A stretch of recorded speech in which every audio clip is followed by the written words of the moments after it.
Jiffy Lube. We talked about Dennis Schroeder and the Kings coach who talked with Keith Smith about Dennis Schroeder.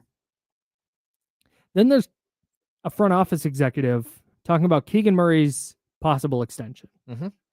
More or less said, we're really happy with Keegan. His role's been all over the place, but we're happy with his development, et cetera, et cetera.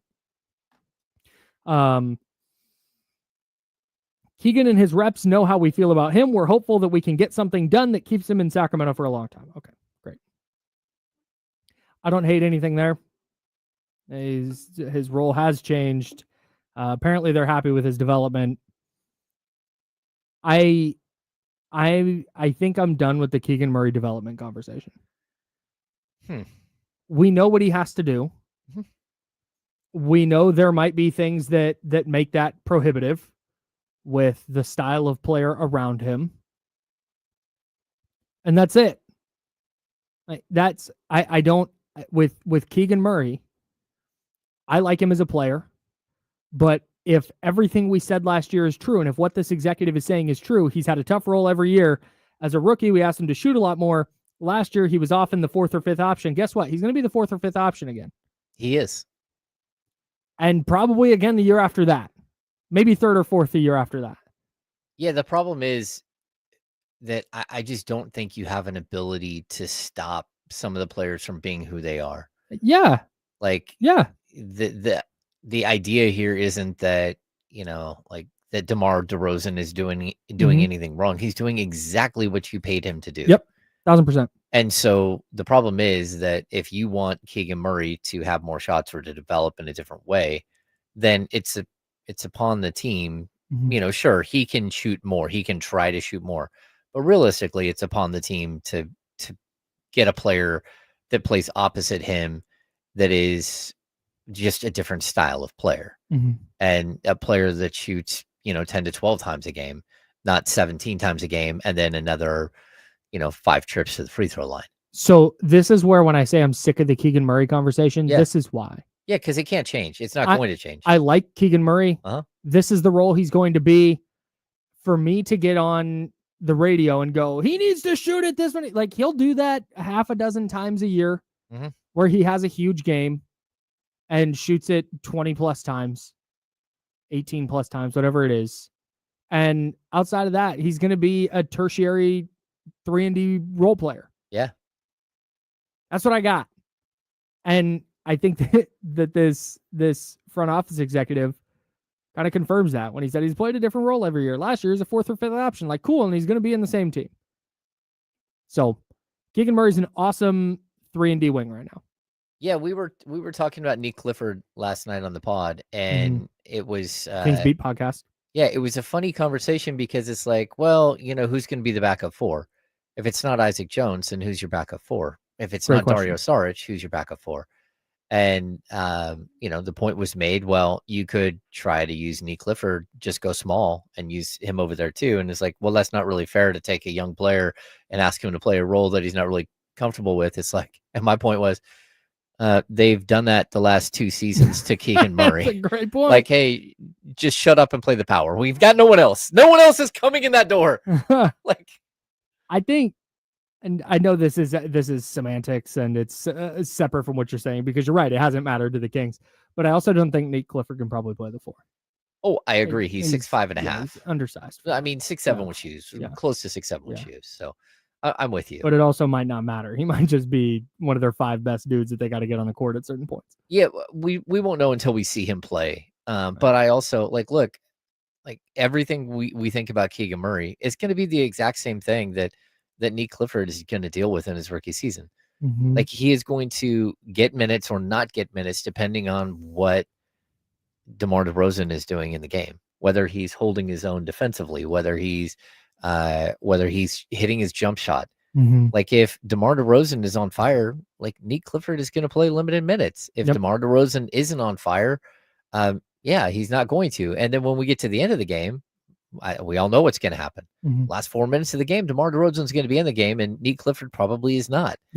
And that's just the reality of the situation until the situation changes. And yeah, you know, I'm with you, Kyle. Like there isn't a lot more discussion. And again, I people always think, oh, you just like bury DeMar DeRozan. It's like, no, I'm just being honest. Like, yeah, this isn't. Do you want DeMar DeRozan to do something different? Well, if you're the Kings, maybe. No, you brought him in here to do this. Yeah. This is gonna do. It's not. This is not. I'm not. This isn't even about DeMar DeRozan. Yeah. I don't want to. This is about the Kings have Domantas Sabonis. They have Zach LaVine. They have Dennis Schroeder and Malik Monk and DeMar DeRozan. All 5 of those guys, probably not Dennis Schroeder. 4 of those guys outside of Schroeder are going to probably take more shots than Keegan Murray. Yeah. I mean, and the fact is Schroeder's going to be the guy with the ball in his hands. Yeah. So it's possible he'll take more shots too. So this is not, like I said, it's not even a DeMar DeRozan thing. It's just that this is where Keegan Murray is. This is his role on the team. Mm-hmm. I'm not going to sit here and go, I need Keegan to do more, because he's not going to. It's not him. It's not any specific player on the roster. It's just that's where it is. And this front office executive who talked to Keith Smith confirms it. Yeah. Okay, as a 4th or 5th option. For right now. Like, I don't think that's his ceiling. No. That's just like who he is today. What do you guys think his ceiling is, though? Like, say things worked out, Keegan Murray, there was no DeMar DeRozan or Zach LaVine in front of him. Like his ceiling? Yeah, what do you think he, like, if say he was able to get his shots, do we think he could be a 20-plus point per game player? Yeah. I think 18 to 20 is like, wouldn't be that difficult. No, I am right there with you. In fact, if he shoots the 3 at a better clip, he might get to 18 last year. So I'm. Well, I mean, he would have Yeah, had to have 2 you're right. extra That was shots. too far. That was too far. That was too much. Yeah, math wasn't math in there. No, it's we've heard this name before in relation to Keegan, but if we're talking ceiling, everything went right for him. You're probably looking at somebody who is in the in not I don't think quite this caliber, but in the realm of a Kawhi Leonard. Okay. Like a 1st or 2nd option, really awesome defender. Like I said, I don't think he would have been Kawhi specifically, just because I think Kawhi was so great at his peak. Yeah. But I think that's where you're talking ceiling wise, where he is that 1st or 2nd option and he's a lockdown wing defender. I think like just right away, the player that I think he could be, and like even be a better rebounding version of Cam Johnson. Like Cam Johnson season this year, where he averaged 18.8 points, 47.5% from the field, 39% from 3. Mm-hmm. That's who I look at Keegan. And, you know, the fact that Cam averaged 3.4 assists per game this year, for the first like 5 years of his career, he averaged around 1.3 assists per game. Mm-hmm. So it's just a matter of Keegan would be able to expand his role if there was an ability to do that in Sacramento. But there isn't. Yeah, not right now. No, and the fact is, probably not for a couple of years. He's going to be in a starting lineup, and he'll be the best defender by a long shot in the starting lineup, and he'll get used to defend the most difficult person on the court the entire time. That's it. And then can you knock down some threes? Yeah. Do you have any legs left to hit the 3? Yeah. Yeah, and attack a closeout. That's it. I think the interesting thing is, how much are you going to pay for that if you're the Kings? Yes. That is going to be the question. And, you know, again, I think the Kings have limited his value slightly. They've knocked down his value by just like the opportunity that he's had. But that doesn't mean that his agent is going to be okay with that. I just got a text from Kenny Caraway about our conversation, and I can't wait for the handoff coming up at 11:45. I'm in half an hour. We always fight over the same thing. I completely disagree, completely in all caps. Oh.